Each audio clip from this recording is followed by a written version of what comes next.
अस्सलाम वालेकुम, कैसे हैं सब? ठीक है, उम्मीद है सब खैरियत से होंगे। आज हम यूनिट 18 का जो टॉपिक कवर करेंगे वो है nature and properties of radiations. Page number 178 और 179 पे ये टॉपिक दिया हुआ है। टॉपिक जैसे कि आप देख सकते हैं कि इसमें आज हम रेडिएशंस की खसूसियात को और उनके नेचर को डिस्कस करेंगे कि रेडिएशंस कितनी टाइप की हैं, इनके ऊपर कौन सा चार्ज होता है, ठीक है, इनकी आयनाइजेशन एबिलिटी क्या है, इनकी पेनिट्रेटिंग एबिलिटी क्या होती है। तो ये सभी चीज़ें आज हम डिस्कस करेंगे। तो let's start the lecture. Okay, तो nature and properties of radiation में तीन तरह की रेडिएशंस के बारे में यहाँ पे बताया हुआ है, और अल्फ़ा बीटा और गैमा रेडिएशंस।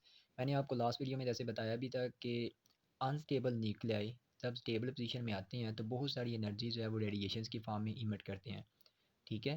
और उस रेडिएशंस में तीन तरह के पार्टिकल या तीन तरह की रेज होती हैं जिसको अल्फ़ा बीटा और गैमा कहा जाता है।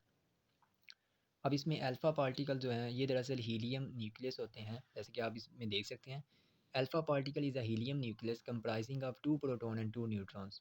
कि हीलियम का एक पार्टिकल होता है, अल्फ़ा जो है ये हीलियम का एक ऐसा न्यूक्लियस है जिसके अंदर 2 प्रोटॉन्स और 2 न्यूट्रॉन्स होते हैं, ठीक है। और उसका फार्मूला क्या होता है, He42, मतलब कि मास नंबर 4 है और एटॉमिक नंबर 2 है।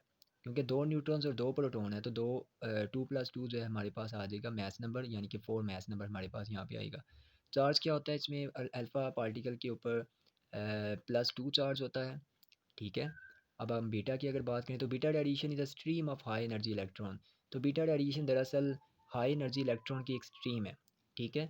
और मतलब कि बहुत ज़्यादा इसमें इलेक्ट्रॉन जो है होते हैं, इलेक्ट्रॉन की एक बहुत ज़्यादा मकदार जो है जब वो एक बीम की फॉर्म में, ठीक है, एक स्ट्रीम की फॉर्म में फ़्लो करती है तो उसको हम कहते हैं वो बीटा रेडिएशंस हैं। बीटा रेडिएशन जो हैं ये बनती कैसे हैं, जब एक अनस्टेबल न्यूक्लियाई जिसके अंदर न्यूट्रॉन्स की तादाद बहुत ज़्यादा है, ठीक है, तो जब वो न्यूक्लियाई अनस्टेबल से स्टेबल पोजीशन में आएगा तो वो बीटा रेडिएशन को इमिट करके आएगा, ठीक है। तो बीटा रेडिएशन कब बनेगी, जब एक अनस्टेबल न्यूक्लियाई जिसके अंदर बहुत सारे न्यूट्रॉन्स हैं, तो जब वो स्टेबल पोजीशन में आएगा तो बीटा रेडिएशन को इमिट करेगा। और इसके ऊपर चार्ज क्या होता है बीटा पार्टिकल पे, -1, ठीक है। उसके बाद हमारे पास गैमा रेडिएशंस क्या है। Gamma radiation are fast moving light protons, sorry light photons. मतलब कि गैमा रेडिएशन जो हैं ये बहुत ही ज़्यादा स्पीड से मूव करने वाले लाइट के फोटॉन्स हैं या लाइट के पैकेट्स होते हैं, ठीक है। फोटॉन से बाद एनर्जी के पैकेट्स हैं, तो ये बहुत ज़्यादा स्पीड से मूव करने वाले एनर्जी के पैकेट्स हैं। These are electromagnetic radiations. ये जो इलेक्ट्रोमैग्नेटिक रेडिएशंस होती हैं इनकी फ्रिक्वेंसी बहुत ही ज़्यादा होती है, ठीक है। अब फ्रिक्वेंसी का वेवलेंथ से क्योंकि इन्वर्स रिलेशन होता है, तो अगर ये गैमा रेडिएशन की फ्रिक्वेंसी ज़्यादा है तो इसका मतलब है इनकी वेवलेंथ कम होती है, ठीक है। तो गैमा रेडिएशन जो है ये बहुत ही स्पीड से मूव करने वाले लाइट के, ठीक है, क्या होते हैं, एनर्जी के पैकेट्स हैं। फोटोन से मुराद है पैकेट्स ऑफ एनर्जी, ओके। अच्छा, ये तो हो गया अल्फ़ा बीटा और गैमा रेडिएशंस के बारे में कंसेप्ट। अब आयन इन तीनों पार्टिकल्स को हम देखेंगे कि इनकी आयोनाइजिंग इफेक्ट ये किस तरह से प्रोड्यूस करते हैं, ठीक है, इनकी पेनिट्रेटिंग एबिलिटी क्या होती है। तो आयोनाइजिंग जो इफेक्ट है इसकी पहले डेफिनेशन देख लेते हैं। The phenomena by which radiation split matter into positive and negative ions is called ionisation.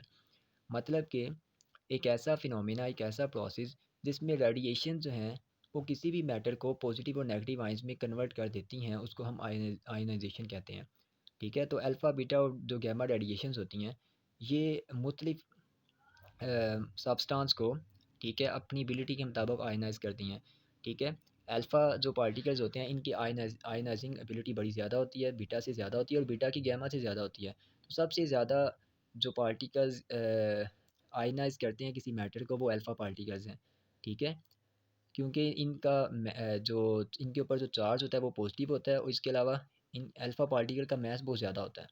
तो ये रीज़न होती है कि अल्फ़ा पार्टिकल की जो आयनाइजिंग एबिलिटी है किसी भी मैटर को पॉजिटिव और नेगेटिव आयंस में कन्वर्ट करने की जो एबिलिटी है वो ज़्यादा होती है, क्योंकि इनका चार्ज पॉजिटिव होता है और इसके अलावा अल्फ़ा पार्टिकल का मास ज़्यादा होता है as compare to beta and gamma, ठीक है। और बुक के ऊपर अगर आपको ये चीज़ मैं बताऊँ तो ये देखें यहाँ पे डायग्राम में, यहाँ पे अल्फ़ा पार्टिकल जो है वो एक जो न्यूट्रल गैस के मालिक्यूल हैं उसको आयनाइज़ कर रही है, ठीक है। तो ये बहुत ज़्यादा अगर आप देखें तो पॉजिटिव और नेगेटिव आयंस यहाँ पे मौजूद हैं। बीटा पार्टिकल्स में अगर आप देखें तो कम पॉजिटिव और नेगेटिव आयंस हैं। तो बीटा जो पार्टिकल्स होते हैं वो गैस को, न्यूट्रल गैस को इतना ज़्यादा आयनाइज नहीं करते। लेकिन अगर आप देखेंगे लास्ट वाली में तो इसमें गैमा रेज जो हैं ये और कम है, मतलब कि इसमें पॉजिटिव और नेगेटिव आयंस जो बीटा से भी कम है। ठीक है, तो यहाँ पे जो हमारे पास पॉजिटिव और नेगेटिव आयंस की तादाद है वो बीटा से भी कम है। और बीटा की जो हमारे पास पॉजिटिव और नेगेटिव आयंस की तादाद है वो अल्फ़ा से कम है। तो सबसे ज़्यादा फिर आयनाइजेशन एबिलिटी जो है वो अल्फ़ा पार्टिकल में होती है। ये किसी भी मैटर को या किसी भी गैस के जो एटम्स हैं उनको ज़्यादा आयनाइज़ करती है। मतलब कि उनको उनमें पॉजिटिव और नेगेटिव आयंस को ज़्यादा बनाती है। ठीक है ना? तो अल्फ़ा पार्टिकल की आयनाइजेशन एबिलिटी ज़्यादा है बीटा से, और बीटा पार्टिकल्स की आयनाइजेशन एबिलिटी ज़्यादा है गामा रे से। ओके? उसके बाद नेक्स्ट हमारे पास है penetrating ability. The strength of radiations to penetrate a certain material is called penetrating power. मतलब कि रेडिएशंस की वो स्ट्रेंथ, वो ताकत जो कि किसी भी मटेरियल में पेनिट्रेट करने के लिए रिक्वायर्ड होती है, उसको हम पेनिट्रेटिंग पावर कहते हैं। मतलब ये है इसका कि रेडिएशंस कितनी ज़्यादा पावर से किसी भी सोलर सब्सटेंस में, ठीक है, या किसी भी मटेरियल में पेनिट्रेट करती हैं, उसमें दाखिल होती हैं, वो दरअसल पेनिट्रेटिंग पावर कहलाती है। ठीक है, अब पेनिट्रेटिंग पावर सबसे ज़्यादा गामा रेज़ की होती है, उसके बाद बीटा, और फिर सबसे कम जो है वो अल्फ़ा की। अब गामा रेज़ की पेनिट्रेटिंग पावर क्यों ज़्यादा होती है? क्योंकि इनकी जो स्पीड है वो ज़्यादा है, और इसके अलावा ये न्यूट्रल नेचर है इसकी। गामा रेज़ के ऊपर क्योंकि चार्ज कोई नहीं होता, न्यूट्रल रेज़ होती हैं। ठीक है, तो इसी वजह से इसके अलावा इनकी स्पीड बड़ी ज़्यादा होती है, इनकी फ्रीक्वेंसी बड़ी ज़्यादा होती है। तो ये रीज़न है कि गामा रेज़ जो हैं ये इनकी पेनिट्रेटिंग जो एबिलिटी है, यानी किसी भी चीज़ के अंदर एंटर होने की जो पावर है, ठीक है, उसमें से गुज़रने की जो सलाहियत है वो सबसे ज़्यादा जो है वो गामा रेज़ की होती है। इसकी बुक के ऊपर डायग्राम बनी हुई है, अगर आप देखें यहाँ पे, तो इस डायग्राम में आप देख सकते हैं कि हमारे पास यहाँ पे रेडियो एक्टिव एक सोर्स है जिसके अंदर से 3 तरह की रेडिएशंस इमिट हो रही हैं, अल्फ़ा, बीटा और गामा। अब यहाँ पे एक पेपर पीस पड़ा हुआ है, तो अल्फ़ा पार्टिकल जो अल्फ़ा रेडिएशंस हैं या अल्फ़ा पार्टिकल वो इस पेपर तक आए हैं, लेकिन उसके बाद ये आगे पेनिट्रेट नहीं कर सके। ठीक है, इसमें से नहीं गुजर सके। जबकि बीटा पार्टिकल जो है वो पेपर में से तो पास हो गए हैं, लेकिन नेक्स्ट अगर आप एल्यूमीनियम की शीट देखें तो उसमें से पास नहीं हो सके।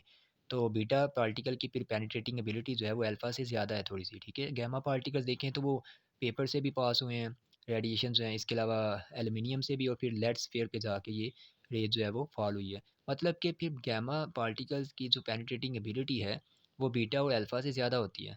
ठीक है ना? तो यही बात है, पेनिट्रेटिंग से मुराद यही है कि किसी चीज़ में से गुजरने की जो उनकी ताकत है, ठीक है, उसको हम पेनिट्रेटिंग एबिलिटी कहते हैं। तो गामा रेज की पेनिट्रेटिंग एबिलिटी जो है वो सबसे ज़्यादा होती है as compare to alpha and beta.